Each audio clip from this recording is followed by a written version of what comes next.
Hi everyone, welcome to episode 96 of the XS Noize Podcast. I'm Mark Millar. Thanks for listening.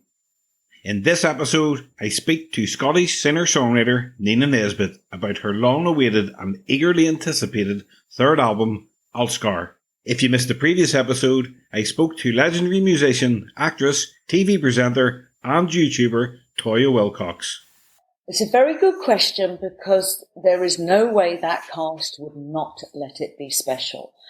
Up until that point, I had always kind of worked in an isolation of being the youngest in the company. So I'd made Jubilee, which I loved every minute of, but I was working with the glitterati of London punk, people with way more life experience than me, and they kind of protected me. And then I made The Corners Green with Katharine Hepburn and George Cukor. And again, I was cosseted. I was the youngest. And when I stepped onto the set of Quadrophenia, or even for the rehearsals, because we did a lot of prep rehearsals for that film, suddenly I was no longer the youngest, and I was in a group of about 50 people who were all determined to be superstars. And you just had to step up to the mark. It was an incredible experience. And we were all great friends. We all really, really loved each other. But boy, we were fighting for the limelight. And we knew it was going to be special. How could a film where the music was written by Pete Townsend and the Who had performed that music for years and years and years, how could this film not be a success? But ironically, when it first screened, it was critically panned, but audiences loved it.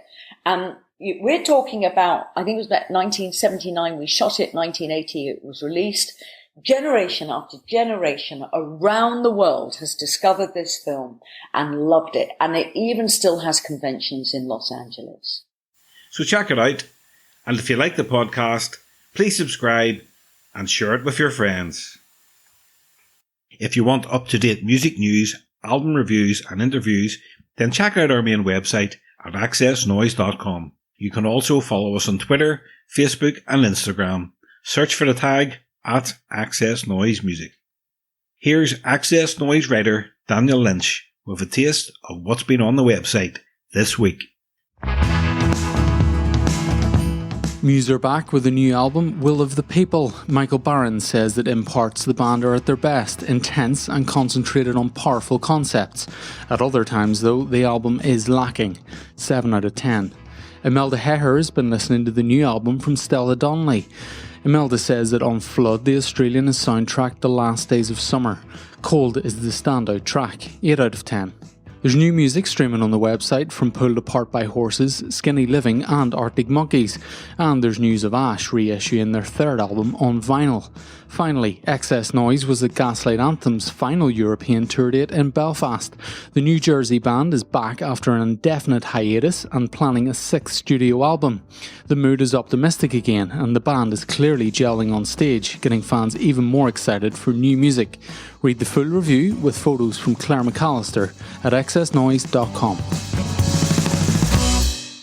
Nina Nesbitt is set to take her continuing rising star status to the next level with the release of her third studio album, Älskar. In this interview, Nina talks about writing and recording the album during the pandemic, supporting Coldplay at Hampden Park, her upcoming tour, and lots more. So sit back, relax, and enjoy the XS Noize Podcast with Nina Nesbitt. Hi Nina, welcome to the XS Noize Podcast. Thank you very much. Hello. At the time of recording, in a few days, you will support Coldplay for 2 dates at Glasgow's Hampden Park, which is amazing. Yes. So how much are you looking forward to those shows? I'm absolutely buzzing. It feels very surreal and also the perfect moment before the album comes out. I have only played in a stadium once and it was to sing the national anthem, so I feel like this is kind of a first. Well, you shouldn't be nervous because actually playing in the stadium by yourself, singing the national anthem must have been very nerve-wracking.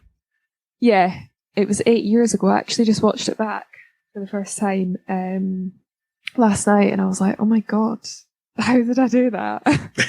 That's actually terrifying. But I think it'll be alright. I feel like a stadium's so big that your brain can't even really compute where you are, if that makes sense. So when did you find out you were going to be supporting Coldplay? I found out maybe in like May or something. I got a text from my manager. She always sends me like the show offers on WhatsApp, and then I'd just say like yeah or no. And she sent me that one, and I was like, it's not a question. Didn't have to think about it. Yes, yeah. She's like, I presume this one's a yes. I've already said, but you'll do it. Have you met the guys before? No, I don't know them. Never met them. I'm obviously a huge fan, so yeah, I'm buzzing. Hopefully, I'll get to meet them. Yeah, that would be great. That would be great. Also, something that's very close to my heart. You'll be performing at this year's Blackpool Illumination Switch On concert with MTV at the Tower Ballroom in September. Now, Blackpool is somewhere I always went to see the Illuminations when I was a kid.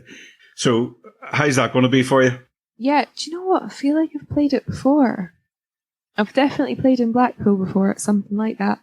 Yeah, I'm looking forward to it. It's the day the album comes out, so I feel like it's a good reason to celebrate. Might have to have a little night out in Blackpool. Absolutely. It's a good night out. Going back to the start, can you remember the first band or artist that made you pay attention to music? Oh, I mean, as a kid, I aspired to be Britney Spears and Christina Aguilera, all those, Mariah Carey, Whitney Houston, kind of like female pop stars, really. And then I heard Eva Cassidy when I was, I think, maybe about 10. And I was like, oh, music doesn't have to be like all singing and dancing. It can be more kind of mellow with a guitar. I like that. And then the big one was Taylor Swift, hearing her. And just hearing someone that was young, writing her own songs, kind of taking control of her own narrative. And I just thought it was really inspiring because I couldn't really dance, to be honest. And I couldn't do vocal runs. So I thought there's no hope for me. And then I heard Taylor Swift and I thought, oh, but I can write songs. Maybe I could do that. And yeah, I was just really inspired by her. So what was the catalyst that made you decide, right, I want to follow music as a career? Do you know what? I don't think I was ever like, I want to do this as a career. I don't know. I was so young when I got started. So it was more, I knew I wanted to write songs. I absolutely loved doing that. I didn't know if I wanted to be on stage. I did a couple of like school talent shows and I didn't really enjoy it because I was so nervous. Like I just didn't feel comfortable. But then I loved the feeling afterwards of like getting to perform something. So yeah, I wasn't really sure. So I set up a YouTube channel because I wasn't really sure if I could sing. So I wanted to see if people thought I was any good. And yeah, because I was too shy to sing in front of my friends really. So I did that and then kind of built a fan base through that. And then it kind of just turned into a career, but I'm happy about it. Can you remember the first song that you wrote that you thought, right, this is a really good song? First song I wrote was one, well, actually, like, legitimately wrote, not when I was like 10.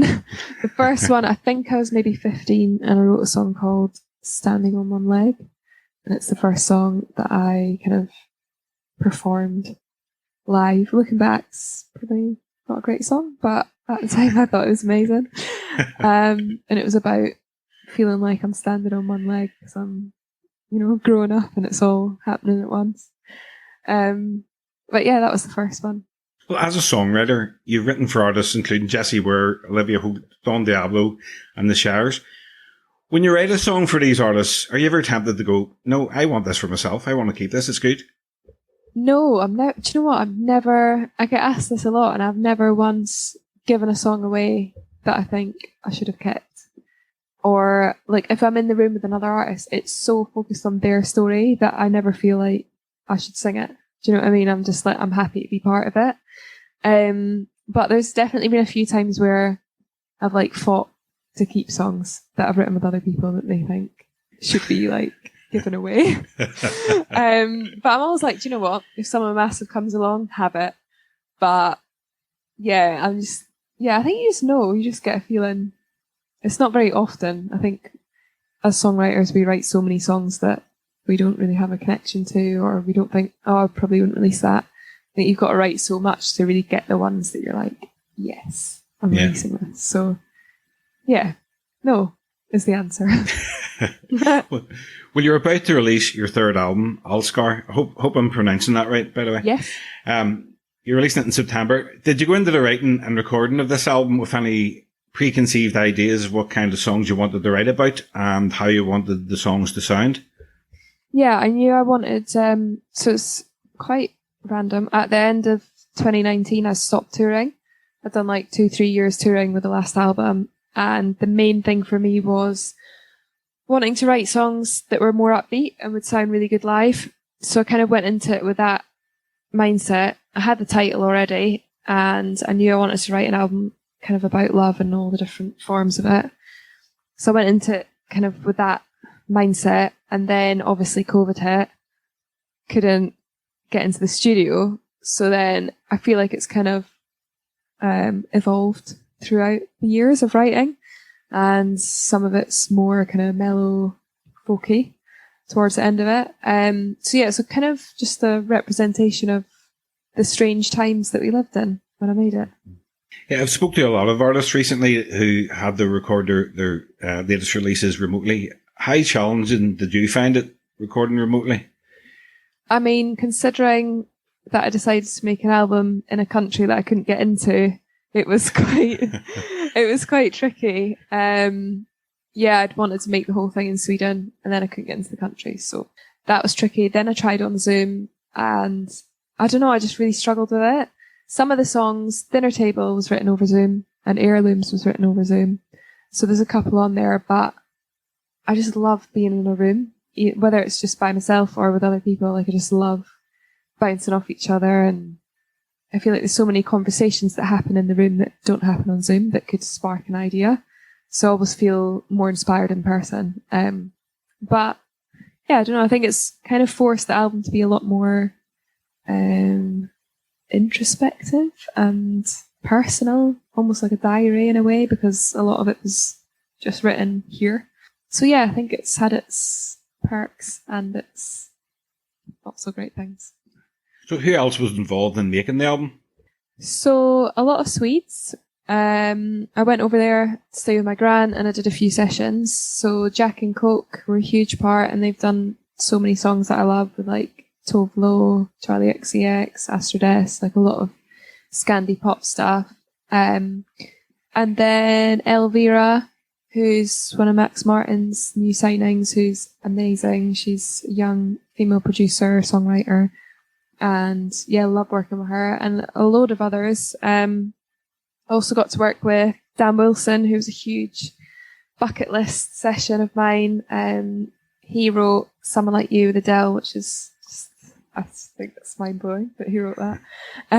And yeah, just absolutely loved working with all these people. It was really nice to be able to make an album as an artist, whereas I think the last one I got dropped from a label and I was a songwriter for a bit, so it was kind of written as a writer, if that makes sense. Yeah. And I just kept the songs that were on the album. So yeah, it was a really nice experience. So tell me about the title, Älskar. Where did it come from? What does it mean? It means to love in Swedish. It is the verb for love. There's a better translation for love, which apparently is kärlek. I don't think I pronounce it very well. Kärlek? It's a very difficult one, yeah. But I just think it didn't have the same ring to it, so I went for Älskar. And it's something that I've always heard growing up, like, Jag älskar dig means I love you, or like älskar dig. And I'd hear my mum saying it to my gran on the phone while I was like desperately waiting to get back onto MSN, because you couldn't use the phone and the internet at the same time. The old dial-up. Do you remember that? Yeah, that was tricky. But yeah, I've always heard it. It's always been a phrase. And then obviously going to Sweden and working over there just felt like a natural fit, really. And the theme of the album is obviously love and all its different kind of forms. So yeah, I just thought it was a really beautiful word. And I feel like we're in the age of wanting to learn new things. Like whenever I flick through TikTok or whatever, I'm always drawn to the videos that are teaching me something or telling me something new. So I was like, a few people were like, why are you calling the album a word in a foreign language that no one understands? But I was like, do you know what? I think people are open to learn. So here we are. It's a great title. Thank you. Let's talk about some of the songs. Your latest single, Pressure Makes Diamonds. It's amazing. In the video, you play a host of stereotypical female characters. Yes. You even had to get some product placement in there with Scotland's favourite drink, Iron Brew. I did, yeah. It looks like you had a lot of fun making the video. We did, honestly. I've never laughed so much. I think the outtakes is just us laughing the entire day. And I think quite a few people were like, oh, the song's quite serious. And I was like, do you know what? Let's just have a laugh. Like, the video needs to be funny.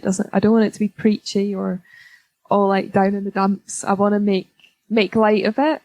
And it was kind of like, pick your insecurities and make them fashion, you know, like embrace your flaws type of thing.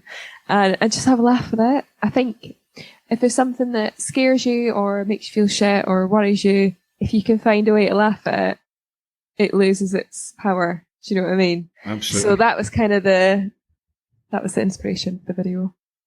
No, it's great. It's great. Really enjoyed it. And, you know, I just laughed when I seen the Iron Brew. Yeah, I had to get that in there. Typical Scott. My favourite track on the album is No Time for My Life to Suck. Yes. What can you tell me about the genesis of that track? That track, so I wrote that with Elvira and Rickard, who are two MXM writers who work like under Max Martin's publishing company, I'm going to say. So I've always been such a huge fan of those writers, and to get in with them was really exciting. And weirdly enough, it was written before COVID, which I think the audacity we had to write that before COVID is quite remarkable. And I think now it's even more, I don't know, it just feels very apt. No Time for My Life to Suck. And it's kind of about just having a lot of drama and negativity, and just, I think my friends are always like, you're so savage, you just cut people out. But I think sometimes it's just easier. Like, unless you see yourself having a future relationship with this person, not even romantically, I just don't do conflict. Like, I don't know, I'm not very good at it. I avoid it at all times. So I just thought it was a fun song concept and kind of one that people can put on and scream along to. No, I agree with that 100%. I'm 48 now, and I'm only learning, you know, if there's people that bring negativity into your life. Yeah, leave them behind. Yeah. Leave them behind. And I have been living by that philosophy, certainly the last 2 years anyway. It's nice. Yeah. You don't need no drama, no negativity. You No, know? life's too short. Absolutely. Which song on the album was the most challenging to get right? Get the track listing up because I need to see this. I would say probably Colours of You, actually, or Limited Edition. I was saying earlier, they're the only two songs that aren't the writing demos. So all the other songs are essentially like the day one writing demos with a little bit of polishing, because I love to just stick with the first thing. I always feel like there's just a certain magic on the first day when you write a song. I don't often re-sing things. So they were the only two that took a bit of like working out. Limited Edition was written, I think, in 2019. Loved it at the time, and then obviously everything got pushed back. It's now 2022, I think. Yeah. Yep. So it's quite a long time. I was like, wait, what year is it? I'm still in 2020, to be honest. But it just felt like a little bit dated, so we updated the production on that. I changed like a few words and sections, but yeah, it was one that was like, I don't know if this is going to make the record just because so much time's passed. And then I was like, actually, still like it. And same with Colours of You. Always loved that song, and I'd done a production here at home, and I just felt like, I don't know, it just didn't sound right. And then I was on tour in May and had to hand the album in 2 weeks, and I was stressing out because I was like, I don't know. And I called Dan, one of the writers, and said, do you want to just get in a studio and sing it live? So he was on piano and I was singing, and then we produced it from that and added strings. But that was kind of like I hope this works moment. And I was really happy with how it came out, so that's fine. But yeah, they took a little bit of working out. But I don't think there wasn't really any that were like a real struggle on this one compared to the last album. it's a little bit easier. Which song on the album do you feel most connected to? Oh, I think When You Lose Someone's one of my favourites. Just, I don't know, it just like cuts deep for some reason. And I think when I play it live as well, that's, I think, the song that I've played most live. Just seeing it kind of connect in the way that it does with the audience and stuff feels really special. And are you happy how much your sound has evolved musically in this record from the last two records? Yeah, I think it has. I feel like it's a natural progression from the last album. But then obviously it's been quite a few years, so to me it feels gradual, but to other people it might sound quite different. But I feel like it kind of just draws on like the Swedish pop and then the Scottish kind of storytelling folk, and it's sort of somewhere in the middle. But it feels like a very kind of honest record, and I feel like it's always for me primarily about the lyrics, and then the music kind of supports that. But yeah, I feel like it kind of goes around it quite nicely. Yeah, I was speaking to Fran Healy from Travis last week, and we were talking about that about the Scots and Irish and the Celts, and about how we're storytellers and we make great songwriters and poets. Definitely. It's interesting because people have always been like, has Scotland influenced your music? And I'm like, I don't think so, because I don't sing in a Scottish accent. Like, I think because ever since I was a kid, I wanted to be Britney Spears. So I've always sung, I guess, like subconsciously in like a neutral American accent. But now I look back, I'm like, oh my God, yeah, it really does influence my music with the storytelling, you know, walking about Edinburgh and hearing buskers on the street talking about, you know, whatever they're talking about, folk songs in a bar, like it's everywhere. So I think actually it has massively influenced me, but just wasn't obvious at first. Is there a particular subject or theme that you would like to write a song about, but you haven't got around to yet? Do you know what? I've actually been struggling the past few weeks because I feel like I've literally emptied my soul out onto this record, and I don't know what I could possibly write about now. Yeah, no, to be honest, I think I've said everything I need to say, especially because I've been doing it 10 years. So I've literally written about like every corner of my life, and I always feel like this after a project. Like I felt like that after the last album. I was like, what am I even going to write about? But I think things just pop up. There's definitely subjects on this album that I never thought I would write about, or didn't even think I cared about enough to write about. But they kind of just come out, and then you think, oh, must have been holding that in there somewhere. And how often would you write? I used to write every day, like literally all the time. Now, not actually like that often, because there's so much more to do. Like the social media stuff literally takes up like days of like each week, because you kind of are your own marketing team now. I know that sounds like a bit strange, but yeah, the social media stuff takes up a lot. Planning all like the events for when the album comes out, and then all the visuals, the music videos, the promo. Like I actually struggle to find the time to write. So I think once this album's out, I'll probably just take like 2 months or something and just focus on the writing, but kind of have to do things in segments now, just because there is so much to do really. But yeah, I think it's quite good to take a break sometimes to get more inspiration. And in November, you head off on your own headline tour of the UK and Europe. So how much are you looking forward to getting out there? Yeah, I'm absolutely buzzing. It's been very strange making this album without touring, obviously, because couldn't tour. Because usually I would sort of test songs out live and see what's connecting. But I'm really going in like completely blind with this album, so I have no idea what songs people are going to connect to, how they're going to go down live. I'm just really excited to see people singing the words and being there and seeing what songs have sort of connected, and doing the meet and greets, hearing, you know, what lyrics have meant whatever to certain people. I think it's always quite a magical part of it. What goes through your head when you're about to step on stage? How do you feel? Usually have I done a pee?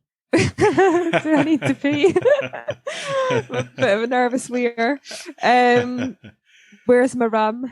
and I hope this is going to be a good gig, really. Yeah, I don't really think too much. It's just a kind of mild panic, and then I'll wander on and everything's fine. So what do you do after a show? How do you wind down after a show? What's your go-to listen? How do you recharge? Well, I like to just take my makeup off and put a scented candle on, to be honest. If I'm somewhere where I've been before, I'm all about chilling, just getting to bed. I love my sleep. But if I'm somewhere new, like if I tour America, I do like to go out quite a bit. I love like just seeing the nightlife of different cities, getting out and about. I think it's a good way to see places and meet people. But it kind of catches up with you, so you have to kind of pick the nights that you're going to go out. Yeah, I just sort of chill out, watch Netflix, put a little podcast on. Yeah, quite mellow. What have you been watching on Netflix, or what podcasts have you been listening to? I listened to that CEO one, the Stephen Bartlett one, just because I find it really inspiring, just hearing random business people's stories of how they started their company. I always find it mad how they're like 22 and a billionaire, and I'm like, how does this happen? So I find them quite interesting, and he's done a few with musicians actually recently. Been quite good. I like Fern Cotton's podcast as well. And there's a podcast called And the Writer Is that's really interesting with other songwriters, which kind of brings me a bit of sanity sometimes, because it's quite a strange job, isn't it?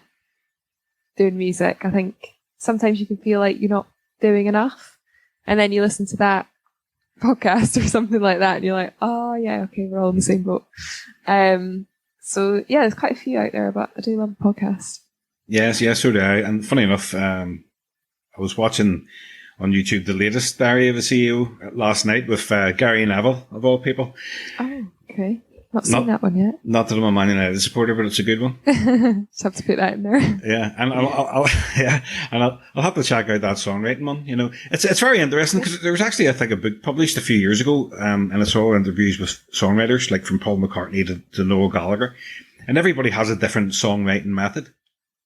Completely, yeah. I think even, like, I have loads of different songwriting methods just as myself. Like, I think everyone, like, no song's written the same. Maybe for some people, I don't know, but most people I know, sometimes it could start with a lyric and you write them down in your notes or whatever. Other times it could be the instruments. Like, it's so random, and I feel like everyone's trying to figure out what is it that makes a good song happen. Do you know what I mean? I feel like you can't plan it. It's just, you just got to keep going until something actually comes out. But yeah, I do find it quite interesting. Yeah, it really is. Some people believe the songs are always there. They're just in the ether, floating around, and you just grab them. Maybe. It is a bit like that sometimes. What advice would you give to any newcomers looking to make their mark in the music world or songwriting? I would say something that I wish I'd done earlier was work with people, like write with people, write with producers, watch loads of YouTube videos, just trial and error, do things. Like, just don't be afraid to experiment, whether that's collaborating or just trying things out for yourself, because I feel like you learn so much about yourself and like the way you work, your strengths, your weaknesses, when you get in a room with other people. I used to always write on my own, and then when I became a songwriter for a couple of years after my first album, I was like, whoa, I have so much to learn. And I think it's easy to think just because you can write a song, you know how to do it. But everyone writes so differently, like you say. So yeah, I think that's definitely like a huge thing. Like, I literally didn't even think about melody on my first album. It was all just lyrics to music. Whereas now I'm like, oh, okay, like majority of people start with a melody. Interesting. Should probably consider that. So yeah, that has definitely been really helpful. And also just kind of, you know, listen to podcasts or interviews and hear how other people, you know, people you look up to, hear how they kind of do things. Try it out. Just a few more questions, Nina. Mm-hmm. I like to ask my guests the following questions. Where and how do you consume music? What's your go-to format? Spotify. Just go in there. Sometimes, to be honest, I feel like everyone's so busy, it's like hard to actually discover new music. I feel like I need to be presented music at the moment, which is really strange because I used to be such like I'd search on YouTube for hours. Whereas now I feel like there's so much going on social media, and I feel like it's hard to discover new music because there's so much of it. So I normally just click on a random playlist, like a created playlist, and be like, oh, I like that, or oh, I'll save that one. Or other times I'll be on TikTok and I'll hear a new song and then I'll go and search it from that, which I think is how a lot of music's kind of getting out there at the moment. But yeah, I feel like I'm consuming music in a really different way to how I used to. It's almost like my attention span has got shorter. I rarely listen to albums. It would take a lot for me to like listen to an album, which is strange. But yeah, I think also there's a lot of good music out there, so you're definitely consuming more artists, if that makes sense. Out of all the records in your collection, who do you have the most albums by? Probably, I don't have a lot of physical copies. I have a Dolly Parton one and an Alanis Morissette vinyl here. I don't have a vinyl player, so I need to probably get that. But if it were my iTunes discography from when I used to purchase music, it would be Taylor Swift. I have every single album. So what's next? What ambitions do you have going forward, Nina? Put the album out, see where it takes me, and then figure out the rest, really. I don't really have that. I don't really plan my life. I just think in the music industry, you can't plan anything. You got to just go with your gut, keep making music, and then the rest sort of will or will not fall into place, I guess. So yeah, keep making music. Brilliant. Well, that's my questions finished. It was really, really great talking to you. I really wish you all the best at Hampden Park with Coldplay. You. And the album. I'm really loving the album, so I wish you all the best with that. Thanks so much. Well, have a nice day, and again, thank you very much. Amazing, thank you.